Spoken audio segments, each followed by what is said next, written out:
Hello again, Struck Quip. The Butcher Barbarian build is back.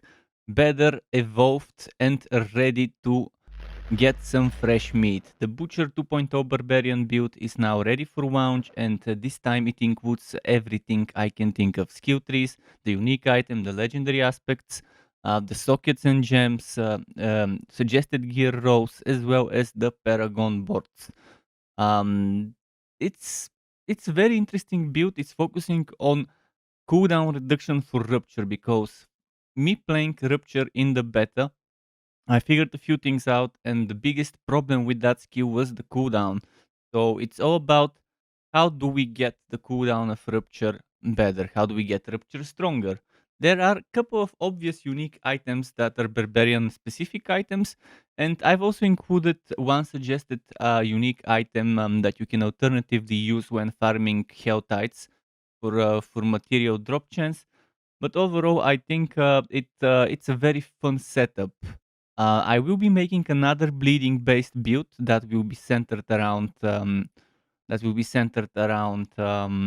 Thorn's damage. But this one is skipping the Thorn's part of bleeding builds and is focusing purely on the bleeding and on the rupture.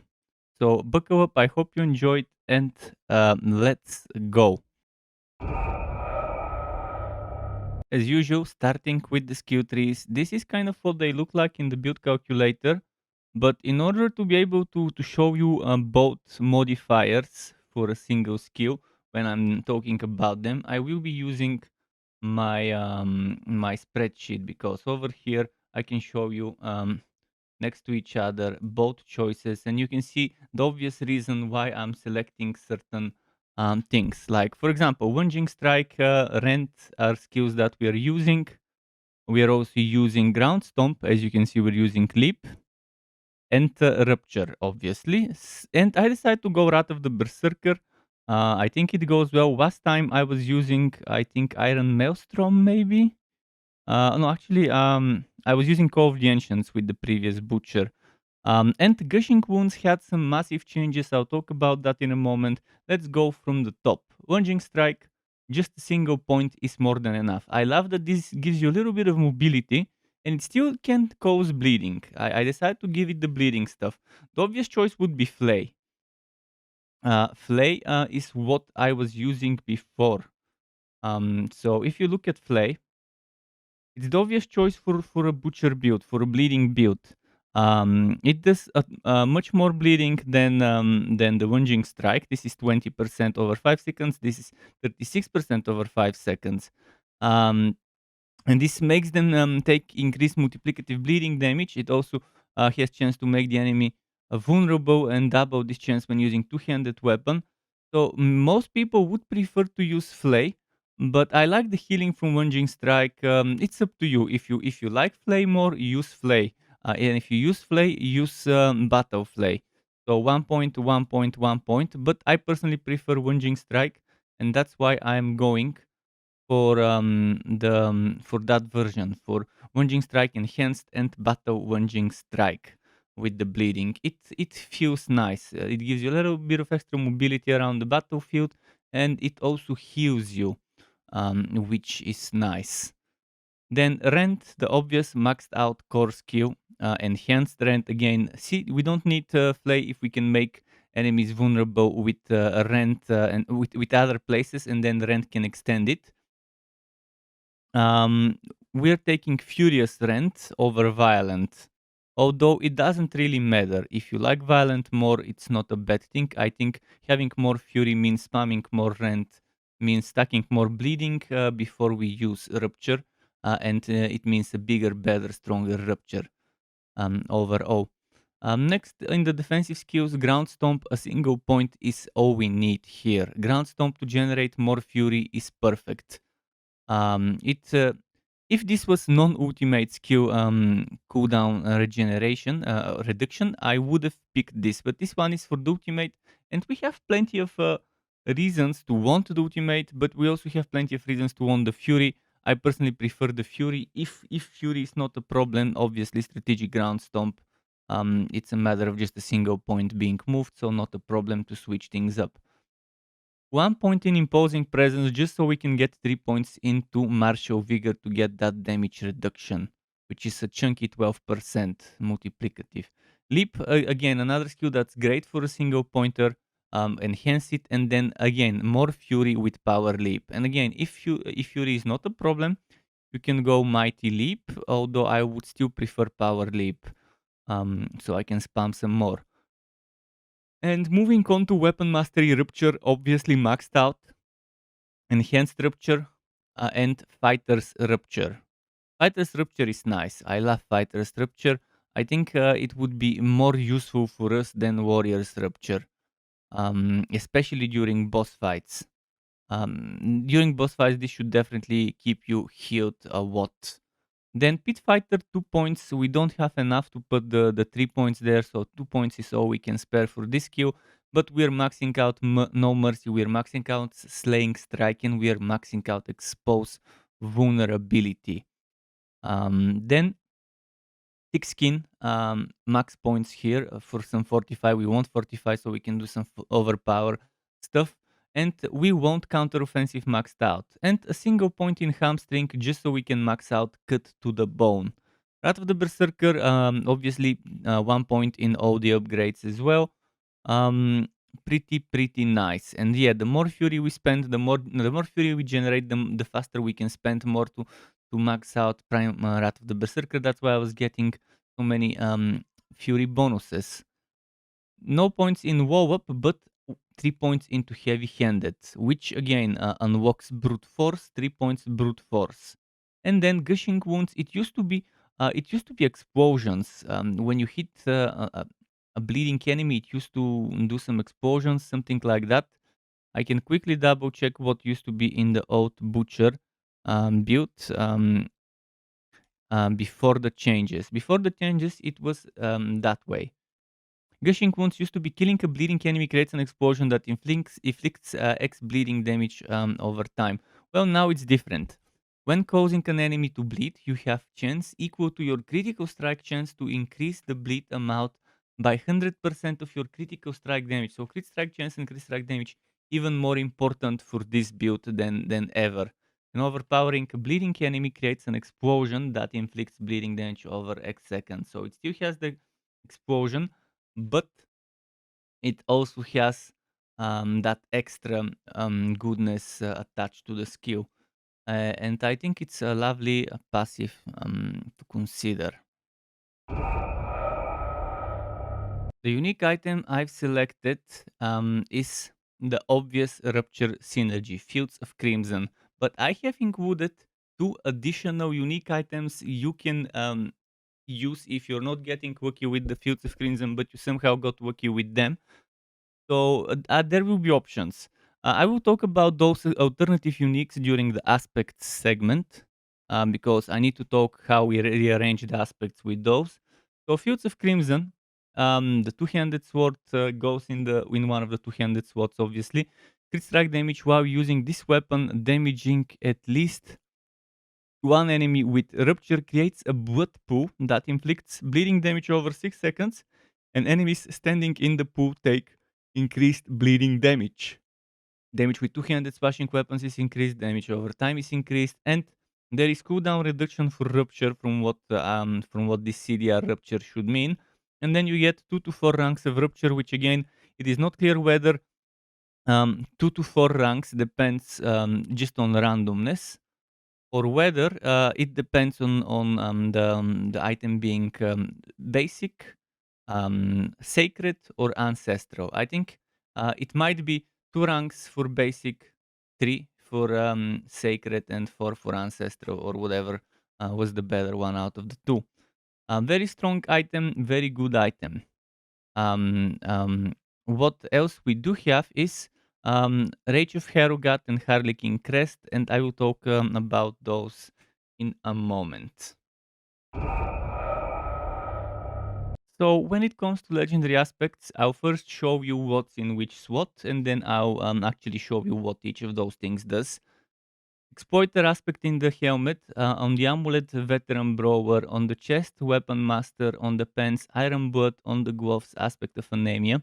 On the boots aspect of perpetual stomping and ring 1 quickening pulse, ring 2 slaking, one-handed weapon aspect of berserk creeping, offhand maybe offhand weapon, skill breakers aspect, first two-handed weapon, pardon me, aspect of encroaching rat, and here is where the unique will be. So I've put something as a temporary fit. Smiting aspect I think fits well. Let's show you on my spreadsheet what this looks like. This looks like as 3 utility, 1 defensive, 1 mobility, 1, 2, 3, 4, 5 plus 1 um, offensive, and 1 resource. And an offensive that gets replaced by the unique item. Now, if we look at other parts of this table here, you would see the actual aspects I selected.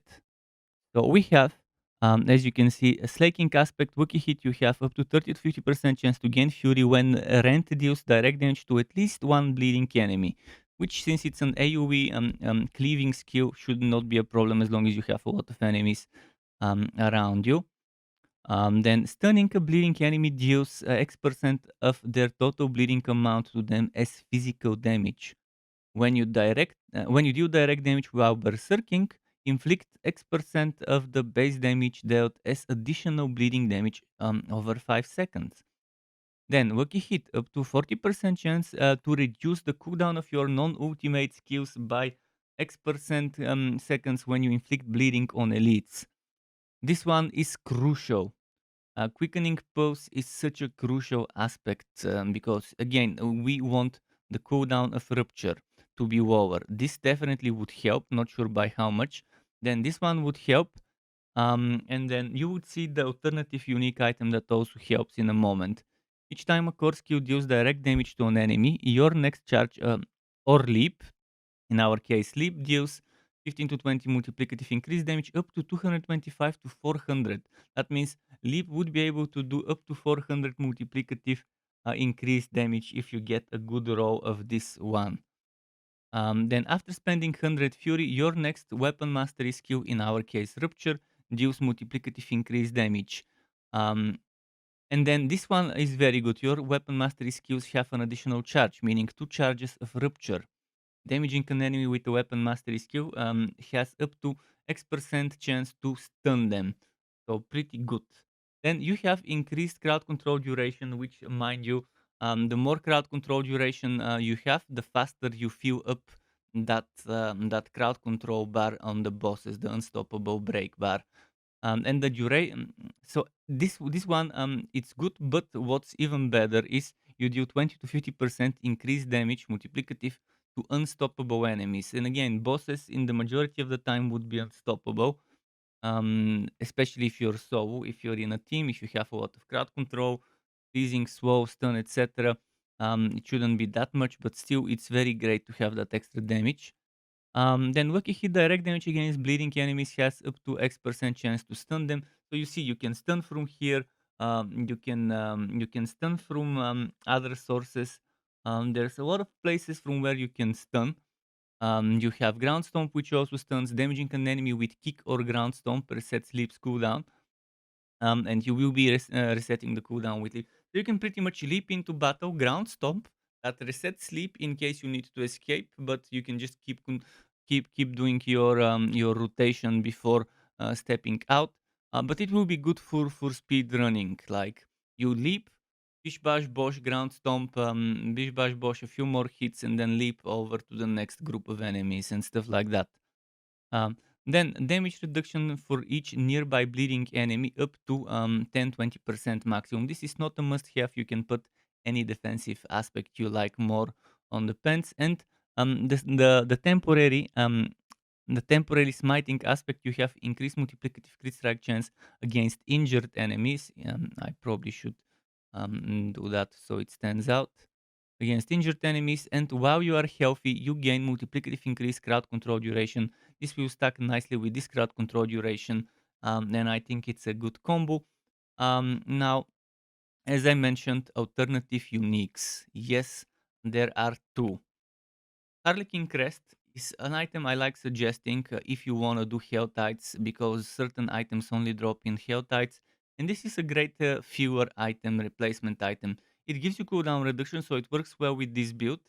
It gives you 2 ranks to all skills, very good addition. Damage reduction, very good on melee classes, such as the Barbarian. And again, crafting material drop rate for those materials that only drop on Hell Tides. You might want to use this temporarily while doing that setup. Then Rage of Harugat is another obvious bleeding Barbarian choice. It has 20 to 40% chance to reduce the cooldowns of your non-ultimate skills. In this case, Rupture definitely benefits from it. And so does Ground Stomp and Leap. When you inflict bleeding on elites, bosses also count as elites, so during boss fights, extremely incredible bonus to have. It gives you physical damage, crit chance versus elites with physical or crit chance physical after killing an elite, one of the two, not sure which one this would be, probably the first one. And damage reduction from bleeding enemies stacks pretty nicely with other damage reductions. So overall, decent chest piece. In fact, when I'm doing a Thorns bleeding build, I might actually prefer this over the only bleeding razor plate. When it comes to sockets and gems, I shortlisted 6 possible viable gems that can go in certain slots. For example, in the weapon, I would recommend Sapphire, Skull, Amethyst, or Emerald. Skull gives life on kill, Sapphire gives critical strike damage to crowd controlled enemies. Actually, the Ruby could also go there with overpowered damage. Not a bad choice, I'll add it as well in the list. Emerald, critical strike damage to vulnerable enemies, and Amethyst damage over time. So, obvious synergies. Overpower shouldn't be that big of a priority, but it's not a bad thing if you don't have anything else dropping at high grade gems and you can't craft them. Um, Now, Skull Sapphire Ruby. If you can craft yourself good Skull Sapphires Rubies, or if they're dropping, very good for the armor. Ruby is life. Skull healing received still goes well. And then Sapphire, um, something that is damage reduction while fortified. And we should have plenty of fortify, but fortify is not a major bonus of this build. So maybe going for maximum life might be the clear winner here. And for the jury, the clear winner is resistance to all elements unless you need resistance to a specific element. In that case, you have fire, poison, shadow, lightning, cold, and you have 3 slots, the 2 rings and the amulet, to mix and match and patch up your resistances. When it comes to the gear rows, I've shortlisted them. There are what? They're like 270, 80, around 300 roughly once, and I shortlisted this to 43, split it into 2 categories. Category 1, higher priority. Category 2, lower priority. That is not to say that everything at the top here might be better priority than this. I think they're equally important. I did try to in certain extent put the more important ones I can think of at the top, but that is not to say that that's always the case. If you're looking at my spreadsheet, the coloring is slightly different. White is over here at the higher priority are in white color, and this one is in light blue. But overall, let's go through the keywords you're looking for. Crit chance, crit damage is a keyword. Damage, obviously a keyword. Lucky hit chance, keyword. Um, then you have certain things such as elites, another keyword to look for. Vulnerable, fortify, overpower, crowd controlled, close are keywords as well. So you're looking for those keywords combined, like crit strike, chance and damage too. Another keyword here would be damage over time, physical bleeding. Those are the types of damage that it can do, or it can be type of skill, category skill. So crit chance, crit damage, but with core slash weapon mastery slash brawling skills. Those are the 3 skill types where you would want to focus your stuff. Of course, it could be damage, not just crit chance, crit damage. It could be ranks to core, weapon mastery, brawling skills. Wookie hit chance with those types of damages I mentioned above, which would be Wookie hit chance with damage over time, Wookie hit chance with physical damage, Wookie hit chance with bleeding damage. That's how it could be. Or just regular bonuses to those types of damages, or crit chance, crit damage with those types of damages. See, here it's with those types of damages, here is with those types of skills. So they're different. Again, the same applies to elites. Of course, damage reduction against elites, or those types of damages, crit strike chance against elites. Overall, this is what you want to focus on. Of course, stuff to close enemies, stuff to crowd controlled enemies works well. Stuff to vulnerable. Crowd controlled shouldn't be that big of a priority. Um, unless you're confident that you can crowd control bosses more than fighting their unstoppable form during a fight. 45 bonuses, again, good overpower stuff, good overpower damage with rupture, rend, leap. There is something like that for each specific skill, and there's with certain types of weapons, swashing, two-handed swords, etc., or with the certain skills.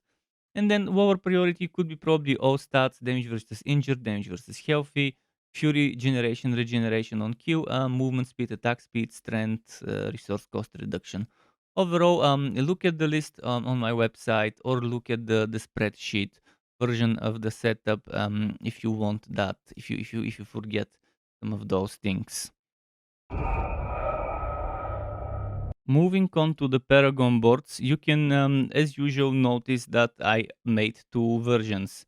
Well, it's not two versions; it's the same version, but one of them is the earlier step of the setup. The other one is a little later in the setup, where you have all the max skill points.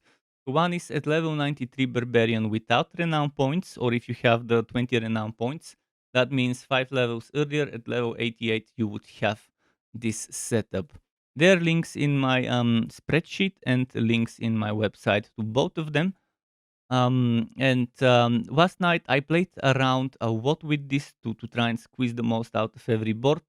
The boards we are using are the starting one, obviously. Then we are using Hemorrhage as a board, Blood Rage as a board, Decimator as a board, and we're using Carnage, but not for the Carnage itself. And what I've noticed is that all of those boards have different amount of dex or willpower in the clusters, and I've noticed that the clusters, the glyph sockets, are much more important than the actual skills the boards give. Most of the cases, the skills are extremely underwhelming, the legendary ones. So it's more important to pick the right board and to put the right socket in the right board when it comes to those clusters. So let's go from the beginning, and I'll try to explain various things as we go. So in the starting board, obviously you're prioritizing the strength here, taking the physical life damage, the physical life damage on the way, skipping this one here, and moving strength, willpower, dex, strength, and ire. Ire is good; it's strength based, and it gives you increased damage while berserking. And additionally, again, you take reduced damage while berserking from elites. And we want to get that 40 strength. So to get that 40 strength, we go here, take raw power. Then over here, take those physical damage bonuses and take those 2 strength over here. And we might take as well those 2 strength nodes over here as well while we are at it. And that brings us to 40. And we can leave up and go to the, if I'm not mistaken, Hemorrhage board. Yeah, the Hemorrhage board. Over here, something that you need to know is this Hemorrhage board is with a lot of strength. So it's best to get a glyph socket with strength. And the best one that works with this one is the seeding one. Seeding one is good because it works with sword, and our unique item of choice is a sword, and it doesn't specify one-handed or two-handed sword, so it would work even if you have a one-handed sword equipped on your dual wielding setup. It will also boost that one, not just your two-handed sword.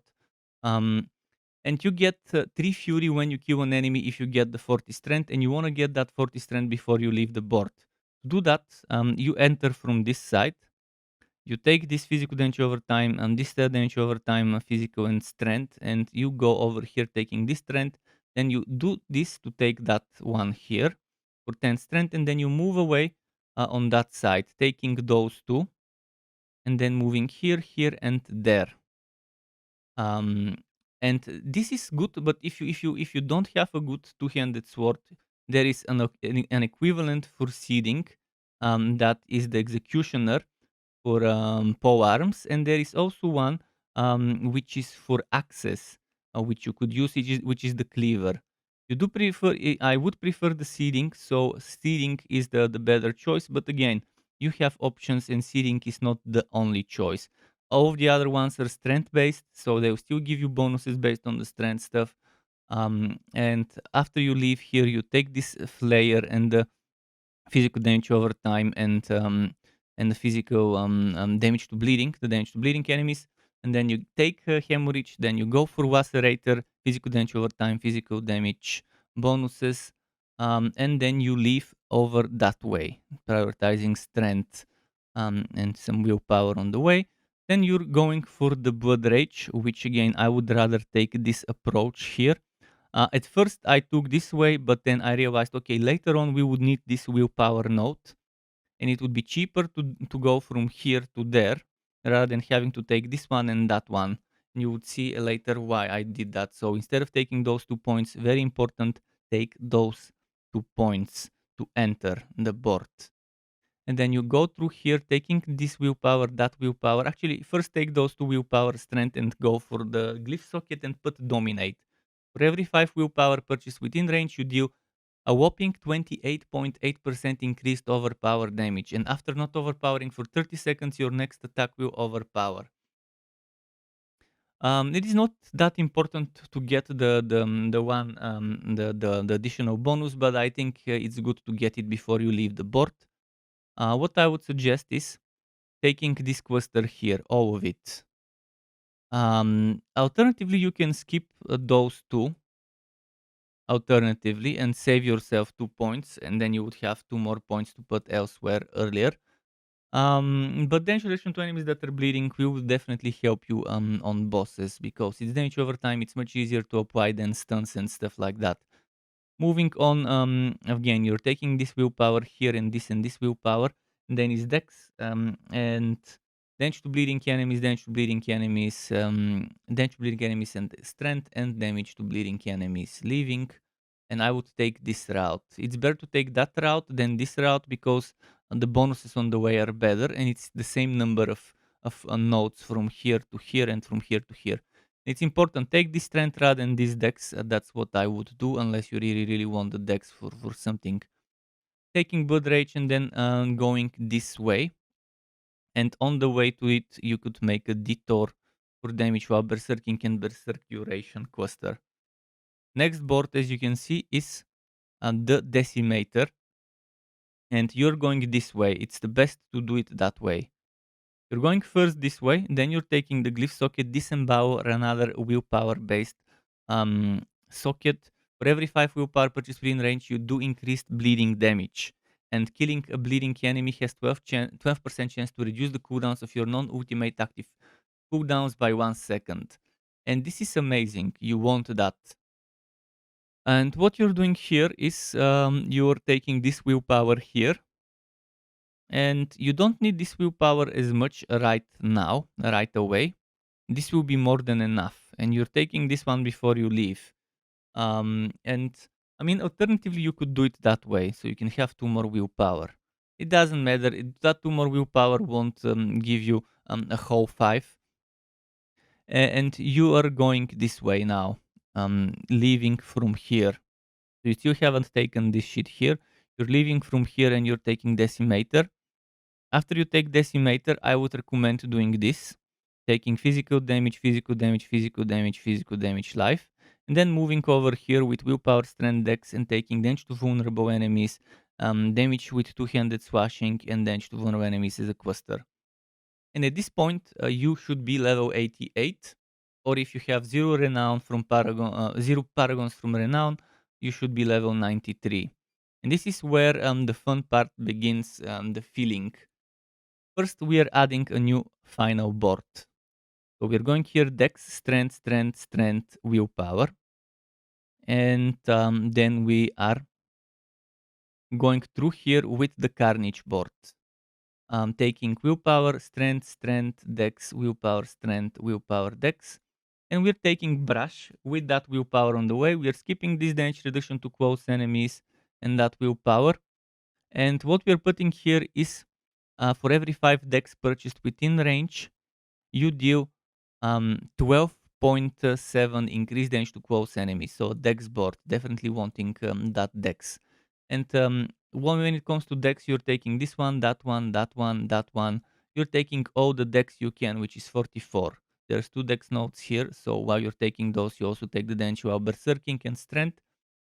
And this is what it looks like. After that, what you need to do is you need to go back to this one, damage while wielding a sword. This one, damage, increased damage while berserking. Um, this one, which is overpower for every X willpower. We cannot max out every board to the maximum of willpower and stuff. But as you remember, I didn't take this one, and I took this, so it's an easy 1 point here, and it's an easy 1 point there to get those 2 extra willpower nodes. What we can easily get is in our basic board, we have easy access to this one and to those ones here and those ones there. So easy to get a little bit of strength here. This is what this one looks. We haven't maxed out those. Over here, we are taking a what? 65 strength here. We're taking 55 strength here. And we're taking, as you can see, 39 willpower here. And we're taking only 39 willpower there as well. And this is pretty much what they look like, those boards, after you're done with them. To get notified when I upload more content like this one or other builds and guides for Wooter and not so Wooter games, you can subscribe to my channel and hit that bell button to not miss out on notifications. As well as keep in mind there's something called memberships on YouTube, which lets you be a paying member for my channel to get access to perks such as emotes and badges made by me, as well as the option to get one-on-one tutoring for the very basics of Adobe Photoshop, Premiere and After Effects. And memberships can be cancelled at any time if you no longer want to be a member. Thanks for watching all the way until the end, Struck Web. Keep it cool until next time, and goodbye.